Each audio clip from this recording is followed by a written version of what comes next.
हाय दोस्तों, एक बार फिर से स्वागत करता हूं आप सभी को education with Arif YouTube channel में। तो आज मैं आप लोगों के लिए एक वीडियो लेकर आया हूं जिसमें 48 वीवीआई साइंस ऑब्जेक्टिव क्वेश्चंस जो कि मैट्रिक एग्ज़ाम के लिए काफ़ी इंपॉर्टेंट है। तो अगर आप भी इस बार मैट्रिक का एग्ज़ाम देने वाले हैं तो इस वीडियो को शुरू से अंत तक ज़रूर देखें। चलिए हम बिना समय गंवाए क्वेश्चन की ओर आगे बढ़ते हैं। तो हमारा पहला क्वेश्चन है, निम्न में से कौन मानव में मादा जनन तंत्र का भाग नहीं है। यहाँ पे बोल रहा है निम्न में से कौन मानव में मादा जनन तंत्र का भाग नहीं है। यहाँ पे ये नंबर ऑप्शन अंडाशय है, बी नंबर ऑप्शन गर्भाशय है, सी नंबर ऑप्शन शुक्रवाहिका और डी नंबर ऑप्शन डिंब वाहिनी। तो इसका जो सही आंसर हो जाएगा यानी शुक्रवाहिका, यानी सी नंबर ऑप्शन हमारा सही हो जाएगा। निम्न में से कौन मानव में मादा जनन तंत्र का भाग नहीं है, यानी शुक्रवाहिका मादा जनन तंत्र का भाग यहाँ पर नहीं है, यानी सी नंबर ऑप्शन सही हो जाएगा।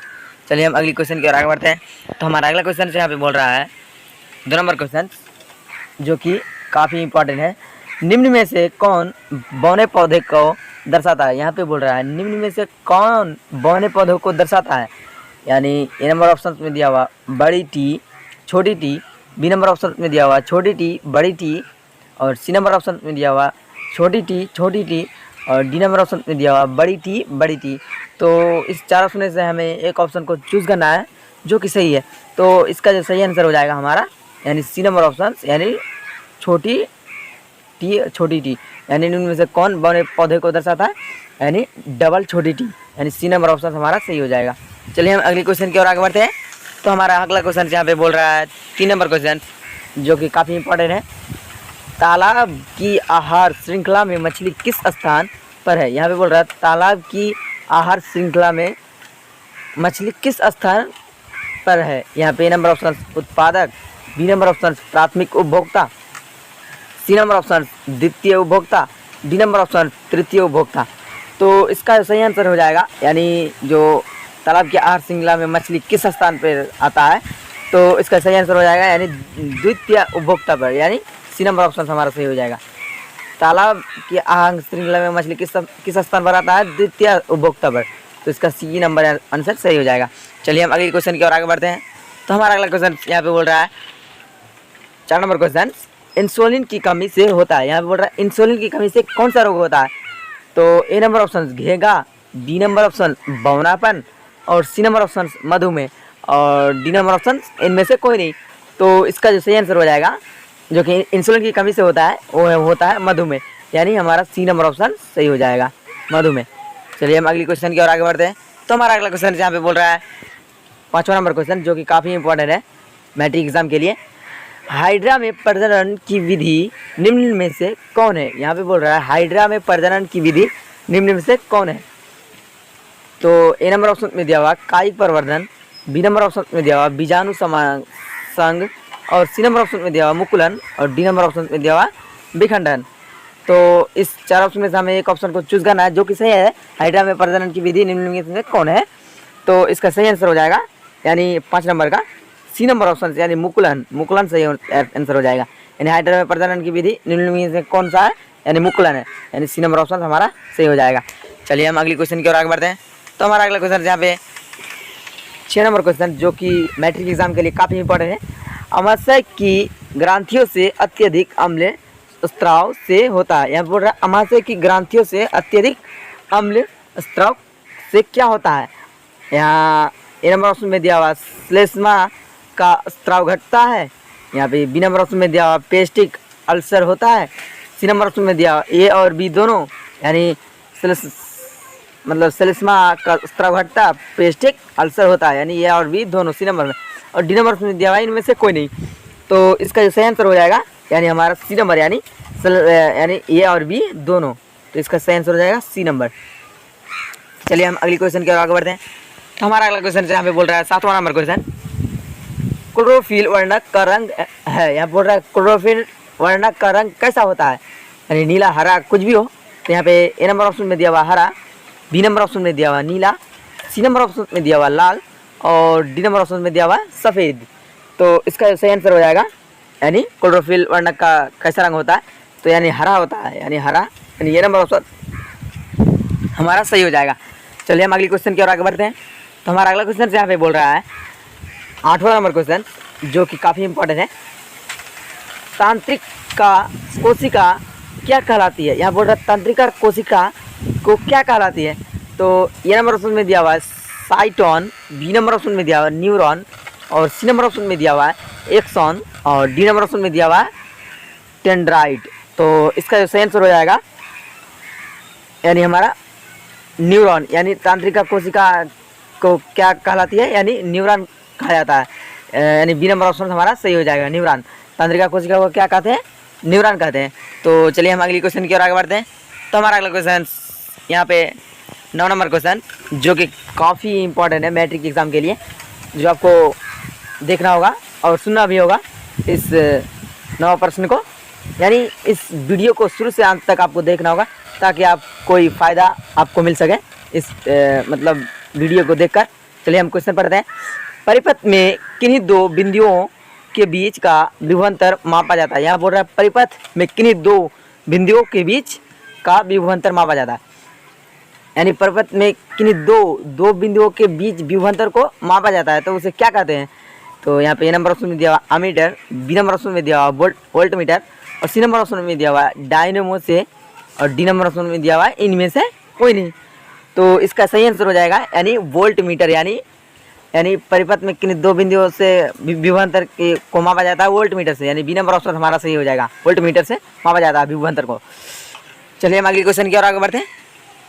तो हमारा अगला क्वेश्चन है यहाँ पे 10वां नंबर क्वेश्चन, जो कि काफ़ी इंपॉर्टेंट है।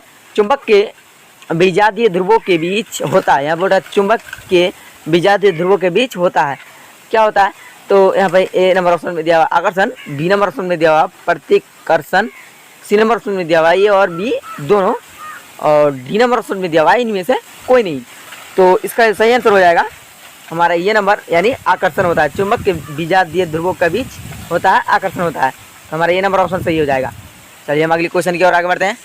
तो हमारा अगला क्वेश्चन है यहाँ पे, निम्न में से किस लेंस की फोकस दूरी धनात्मक होती है? यहाँ बोल रहा है निम्न में से किस लेंस की फोकस दूरी धनात्मक होती है?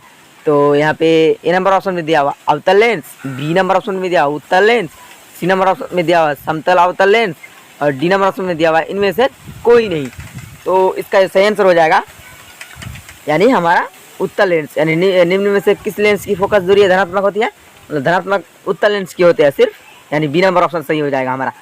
तो चलिए हम अगली क्वेश्चन की ओर आगे बढ़ते हैं। तो हमारा अगला क्वेश्चन यहाँ पे बोल रहा है प्रकाश के प्राथमिक वर्ण कौन है? यहाँ बोल रहा है प्रकाश के प्राथमिक वर्ण कौन होता है, यानी कौन है? तो ए नंबर ऑप्शन में दिया हुआ लाल, बी नंबर ऑप्शन में दिया हुआ नीला, सी नंबर ऑप्शन में दिया हुआ हरा, डी नंबर ऑप्शन में दिया हुआ ए और बी दोनों, और सी नंबर ऑप्शन में दिया हुआ तीनों। तो इसका सही आंसर हो जाएगा हमारा यानी डी नंबर, यानी तीनों, डी नंबर यानी तीनों हो जाएगा। यानी प्रकाश के प्राथमिक वर्ण का कौन है? यानी डी नंबर, ए और बी दोनों, सॉरी ए और बी दोनों, यानी लाल और हरा। चलिए हम अगले क्वेश्चन की ओर आगे बढ़ते हैं। तो हमारा अगला क्वेश्चन है यहाँ पे बोल रहा है 13वां नंबर क्वेश्चन, पृथ्वी को निम्न स्रोतों से सूर्य द्वारा कौन सी प्रमुख ऊर्जा उपलब्ध है? यहाँ बोल रहा है पृथ्वी को निम्न स्रोतों से सूर्य द्वारा कौन सी प्रमुख ऊर्जा उपलब्ध है? यहाँ पे ए नंबर ऑप्शन प्रकाश का ऊर्जा, बी नंबर ऑप्शन उष्मा ऊर्जा, सी नंबर ऑप्शन ए और बी दोनों, और डी नंबर ऑप्शन इनमें से कोई नहीं। तो इसका जो सही आंसर हो जाएगा हमारा सी नंबर, यानी ए और बी दोनों, प्रकाश का ऊर्जा और उष्मा ऊर्जा, यानी ए और बी दोनों सही हो जाएगा। चलिए हम अगले क्वेश्चन की ओर आगे बढ़ते हैं। तो हमारा अगला क्वेश्चन है यहाँ पे, इनमें सौपोषी कौन है? यहाँ पे बोल रहा है 14 नंबर क्वेश्चन, यहाँ पे बोल रहा है इनमें सौपोषी कौन है? सौपोषी यानी ए नंबर ऑप्शन में दिया हुआ हरे पौधे, बी नंबर ऑप्शन में दिया हुआ कीट, और सी नंबर ऑप्शन में दिया हुआ मछली, और डी नंबर ऑप्शन में दिया हुआ इनमें से सभी। तो इसका जो सही आंसर हो जाएगा यानी ये, यानी फिर मतलब हरे पेड़ पौधे, यानी सौपोषी कौन होता है? हरे पेड़ पौधे। चलिए हम अगली क्वेश्चन की ओर आगे बढ़ते हैं। तो हमारा अगला क्वेश्चन है यहाँ पे 15वां नंबर क्वेश्चन, जो कि काफ़ी इंपॉर्टेंट है। धमनियों का कार्य है, यहाँ बोल रहा है धमनियों का क्या कार्य होता है? तो ये नंबर ऑप्शन में दिया हुआ शुद्ध रक्त का वाहन करना, बी नंबर ऑप्शन में दिया हुआ अशुद्ध रक्त का वाहन करना, सी नंबर ऑप्शन में दिया हुआ ए एवं बी दोनों, और डी नंबर ऑप्शन में दिया हुआ है इनमें से कोई नहीं। तो इसका जो सही आंसर हो जाएगा ये नंबर ऑप्शन, यानी शुद्ध रक्त का वाहन करना। धमनियों का क्या कार्य होता है? शुद्ध रक्त को वाहन करना, मतलब ले जाना, शरीर का मतलब चारों ओर फैलाना। धमनियों का कार्य होता है शुद्ध रक्त को वाहन करना, यानी हमारा जो बॉडी पूरा होता है उसमें चारों तरफ फैलाना शुद्ध रक्त को, धमनियों का कार्य होता है। चलिए इसका सही आंसर हो जाएगा ये नंबर ऑप्शन, मतलब सही हो जाएगा शुद्ध रक्त का वाहन करना। चलिए हम अगली क्वेश्चन की ओर आगे बढ़ते हैं। तो हमारा अगला क्वेश्चन से यहाँ पे हीमोग्लोबिन की कमी से क्या होता है? यहाँ बोल रहा है हीमोग्लोबिन की कमी से कौन सा रोग होता है? तो ये नंबर ऑप्शन में दिया हुआ है एनीमिया, बी नंबर ऑप्शन में दिया हुआ मधुमेह, सी नंबर ऑप्शन में दिया हुआ पीलिया, डी नंबर ऑप्शन में दिया हुआ डायरिया। तो इसका जो सही आंसर हो जाएगा एनीमिया, यानी हीमोग्लोबिन की कमी से क्या होता है? ये एनीमिया होता है। यानी ये एनीमिया एक रोग है जो अगर आपके शरीर में खून की कमी हो जाए तो आपको कौन सा रोग हो सकता है? एनीमिया रोग हो सकता है। यानी हीमोग्लोबिन की कमी से क्या होता है? एनीमिया होता है। यानी ये नंबर ऑप्शन हमारा सही हो जाएगा। चलिए हम अगली क्वेश्चन की ओर आगे बढ़ते हैं। तो हमारा अगला क्वेश्चन यहाँ पे बोल रहा है 17वां नंबर क्वेश्चन, इस हार्मोन के प्रभाव से पत्तियाँ मुरझा जाती है। यहाँ पे बोल रहा है इस हार्मोन के प्रभाव से पत्तियाँ मुरझा जाती है। तो ये नंबर ऑप्शन में दिया हुआ ऑक्सिन, बी नंबर ऑप्शन में दिया हुआ जिब्रेलिन्स, सी नंबर ऑप्शन में दिया हुआ साइटोकाइनिन, डी नंबर ऑप्शन में दिया हुआ एबिसिक एसिड। तो इसका सही आंसर हो जाएगा यानी डी नंबर ऑप्शन हमारा सही हो जाएगा, यानी एबिसिक एसिड। यानी इस हार्मोन के प्रभाव से पत्तियां मुरझा जाती है, मतलब एबिसिक एसिड अगर पत्तियां में अगर गिर जाए या तो हाँ तो पत्तियां मुरझा जाती है। तो यानी डी नंबर ऑप्शन हमारा सही हो जाएगा। चलिए हम अगली क्वेश्चन की ओर आगे बढ़ते हैं। तो हमारा अगला क्वेश्चन यहाँ पे बोल रहा है द्विगुण संकरण के लिए मेंडल ने कैसे बीज वाले मटर के पौधे चुने? यहाँ पे द्विगुण संकरण के लिए मेंडल ने कैसे बीज वाले मटर के पौधे चुने? यहाँ पे ए नंबर ऑप्शन में दिया हुआ गोलाकार और पीले, बी नंबर ऑप्शन में दिया हुआ गोलाकार और हरे, और सी नंबर ऑप्शन में दिया हुआ झुर्रीदार और हरे, और डी नंबर ऑप्शन में दिया हुआ ए और सी दोनों। तो इसका सही आंसर हो जाएगा यानी हमारा डी नंबर ऑप्शन सही हो जाएगा, ये और सी दोनों, मतलब बीच वाले मटर के पौधे चुने गए थे। मेंडल ने चुना था ए और सी दोनों पौधों को। तो चलिए हम अगली क्वेश्चन की ओर आगे बढ़ते हैं। तो हमारा अगला क्वेश्चन यहाँ पे 19वां नंबर क्वेश्चन जो कि काफ़ी इंपॉर्टेंट है मैट्रिक एग्जाम के लिए। उत्तल दर्पण में किस प्रकार का प्रतिबिंब बनता है? यहाँ पे बोल रहा है उत्तल दर्पण में किस प्रकार का प्रतिबिंब बनता है? तो ये नंबर ऑप्शन में दिया हुआ वास्तविक, और बी नंबर ऑप्शन में दिया हुआ आभासी, सी नंबर ऑप्शन में दिया हुआ वास्तविक तथा आभासी, और डी नंबर ऑप्शन में दिया हुआ इनमें से कोई नहीं। तो इसका जो सही आंसर हो जाएगा 19वां नंबर का, यानी हमारा बी नंबर ऑप्शन सही हो जाएगा, यानी आभासी हो जाएगा। उत्तल दर्पण में किस प्रकार का प्रतिबिंब बनता है? यानी आभासी प्रतिबिंब बनता है। चलिए हम अगली क्वेश्चन की ओर आगे बढ़ते हैं। तो हमारा अगला क्वेश्चन यहाँ पे बोल रहा है 20वां नंबर क्वेश्चन जो कि काफ़ी इंपॉर्टेंट है। विद्युत धारा का ऐसा मात्रक क्या होता है? यहाँ बोल रहा है विद्युत धारा का ऐसा मात्रक क्या होता है? A number option volt, B number option coulomb, C number option watt, और डी नंबर ऑप्शन एम्पियर। तो इसका सही आंसर हो जाएगा यानी विद्युत धारा का ऐसा मात्रक एम्पियर, यानी डी नंबर ऑप्शन हमारा सही हो जाएगा एम्पियर। विद्युत धारा का ऐसा मात्रक क्या होता है? यानी एम्पियर होता है, यानी डी नंबर ऑप्शन सही हो जाएगा। चलिए हम अगली क्वेश्चन की ओर आगे बढ़ते हैं। तो हमारा अगला क्वेश्चन यहाँ पे बोल रहा है साग सब्जियों का विघटित होकर कंपोस्ट बनाना किस प्रकार की अभिक्रिया है? यहाँ बोल रहा है साग सब्जियों का विघटित होकर कंपोस्ट बनाना किस प्रकार की अभिक्रिया होती है, मतलब अभिक्रिया होता है। तो यहाँ पे ए नंबर ऑप्शन अवक्षेपण, बी नंबर ऑप्शन ऊष्माक्षेपी, सी नंबर ऑप्शन ऊष्माशोषी, और डी नंबर ऑप्शन संयोजन। तो इसका सही आंसर हो जाएगा यानी ऊष्माक्षेपी, यानी साग सब्जियों का विखंडित होकर कंपोस्ट बनाना किस प्रकार की अभिक्रिया होता है? यानी ऊष्माक्षेपी अभिक्रिया होता है, यानी हमारा बी नंबर ऑप्शन सही हो जाएगा। चलिए हम अगली क्वेश्चन की ओर आगे बढ़ते हैं। तो यहाँ पे हमारा अगला क्वेश्चन यहाँ पे बोल रहा है 22वां नंबर क्वेश्चन जो कि काफ़ी इंपॉर्टेंट है मैट्रिक एग्जाम के लिए। CaCO3 तीर का निशान CaO प्लस CO2 उपरोक्त अभिक्रिया किस प्रकार की है? यहाँ बोल रहा है CaCO3 तीर का निशान CO प्लस CO2 उपरोक्त अभिक्रिया किस प्रकार की है? यहाँ पे ए नंबर ऑप्शन विस्थापन, बी नंबर ऑप्शन संयोजन, सी नंबर ऑप्शन अपघटन, और डी नंबर ऑप्शन द्विविस्थापन। तो इसका सही आंसर जो हो जाएगा हमारा, इस 4 ऑप्शन में से हमें एक ऑप्शन को चूज करना है जो कि सही है। जो 22वां नंबर का जो सही आंसर हो जाएगा अपघटन, यानी सी नंबर ऑप्शन हमारा सही हो जाएगा। अपघटन होता है CaCO3 फिर का आंसर CO प्लस CO2 उपरोक्त अभिक्रिया किस प्रकार की है, यानी अपघटन अभिक्रिया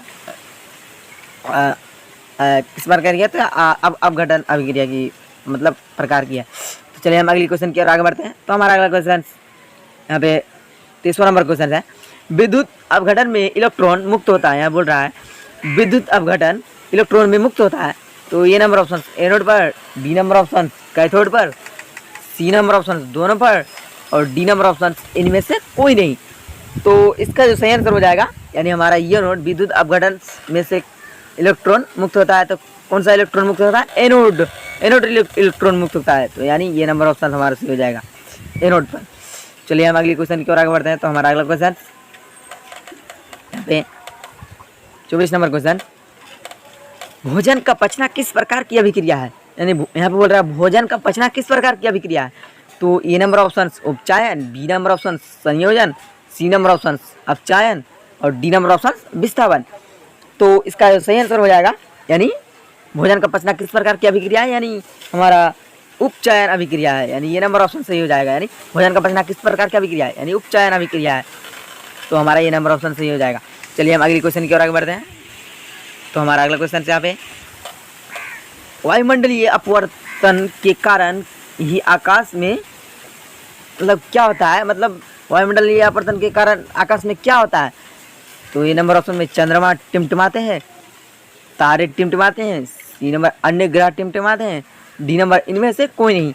तो इसका जो सही आंसर हो जाएगा, ये हमारा बी नंबर तारे टिमटिमाते हैं। मतलब वायुमंडलीय अपवर्तन के कारण मतलब आकाश में कैसा मतलब क्या अखल बखल मतलब खलबल होता है, यानी मतलब तारे सिर्फ टिमटिमाते हैं वायुमंडलीय अपवर्तन के कारण आकाश में।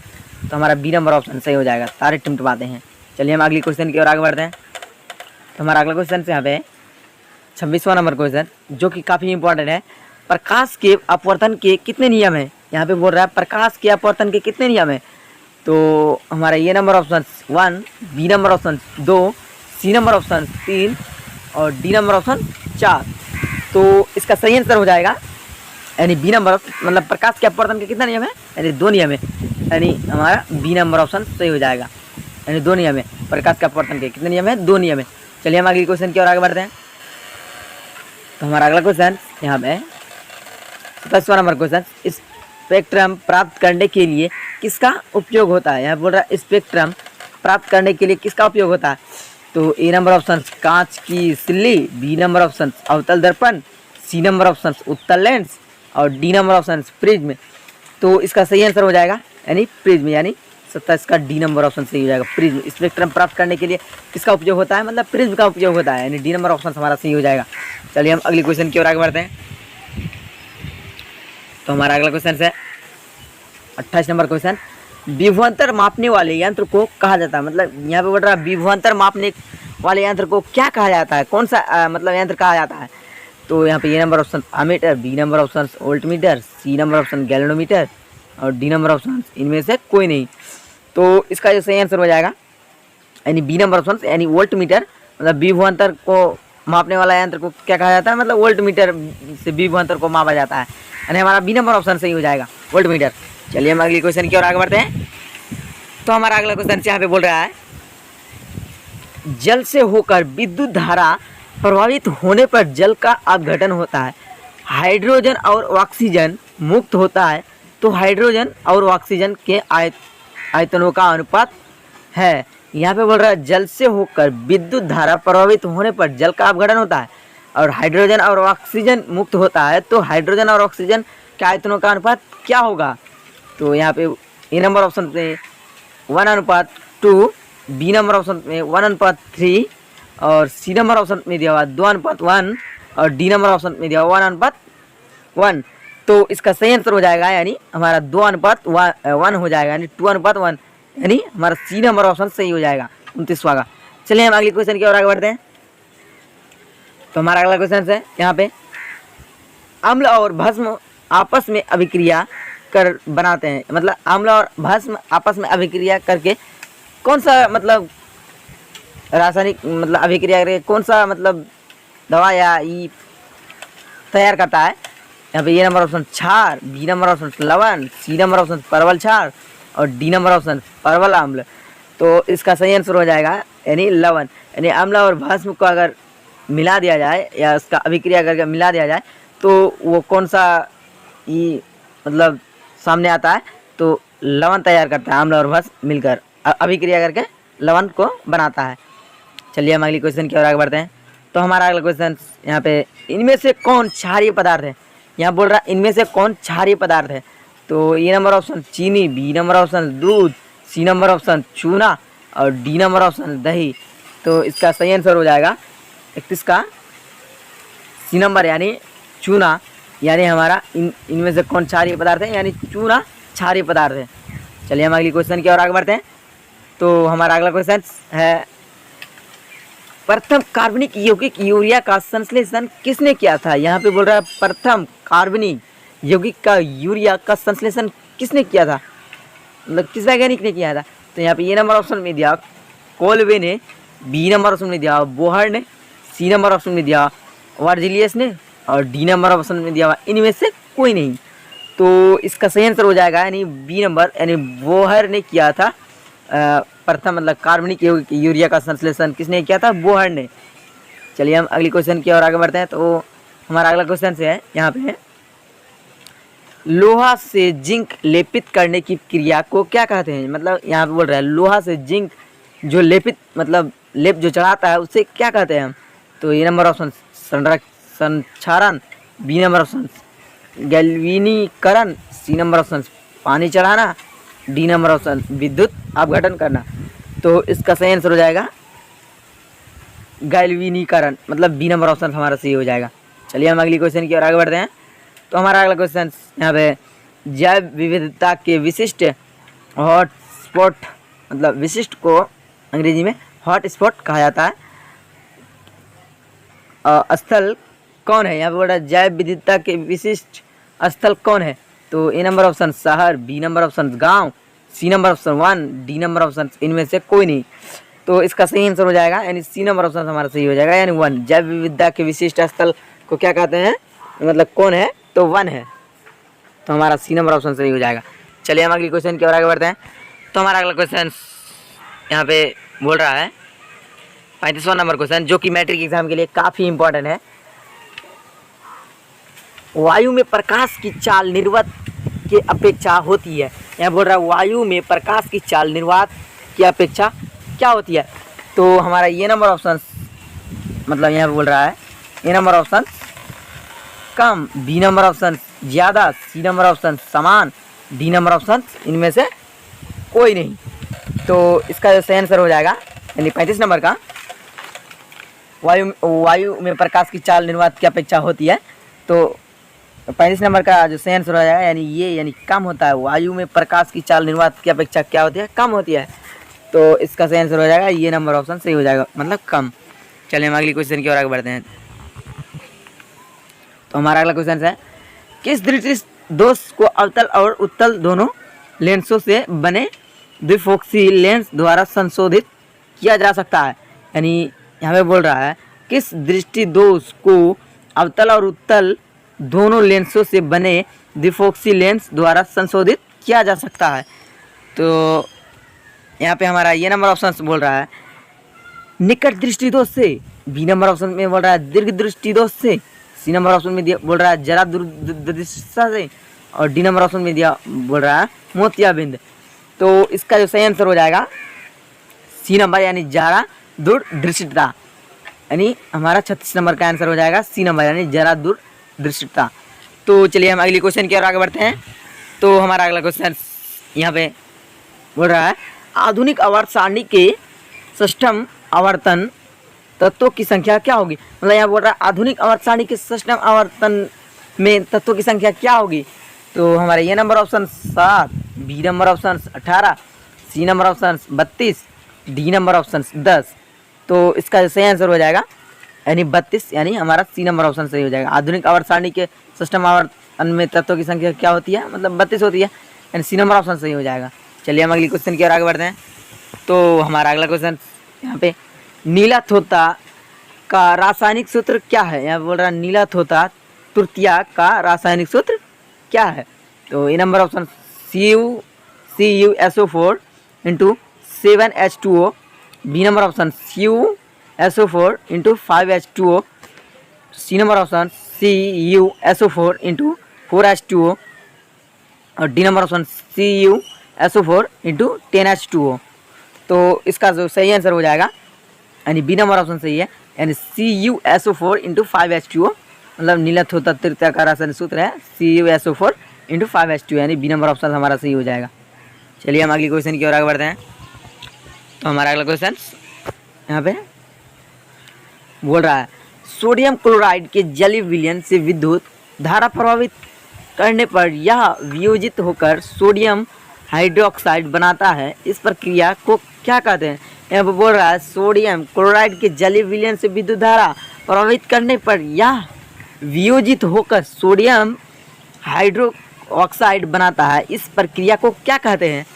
तो यहाँ पे पहले नंबर ऑप्शन में दिया हुआ है क्लोर क्षार अभिक्रिया, दूसरा नंबर ऑप्शन में दिया हुआ क्लोर अभिक्रिया, तीसरा नंबर ऑप्शन में दिया हुआ वियोजन अभिक्रिया और चौथा नंबर ऑप्शन में दिया हुआ संयोजन अभिक्रिया।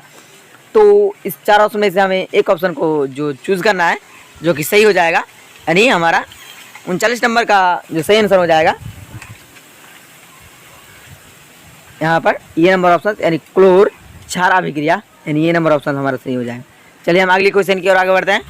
तो हमारा अगला क्वेश्चन यहाँ पे बोल रहा है 40वां नंबर क्वेश्चन जो कि काफ़ी इंपॉर्टेंट है, ऑक्सीजन के दो परमाणु के बीच कितने आबंध पाए जाते हैं? यहाँ पे बोल रहा है ऑक्सीजन के दो परमाणु के बीच कितने आबंध पाए जाते हैं? तो हमारा A number option 1, B number option 2, C number option 3, D number option कोई आबंध नहीं। तो इसका जो सही आंसर हो जाएगा यानी बी यानी 2, यानी ऑक्सीजन के दो परमाणु के बीच कितने आबंध पाए जाते हैं? यानी 2 आबंध पाए जाते हैं, यानी बी नंबर ऑप्शन सही है। चलिए हम अगले क्वेश्चन की ओर आगे बढ़ते हैं।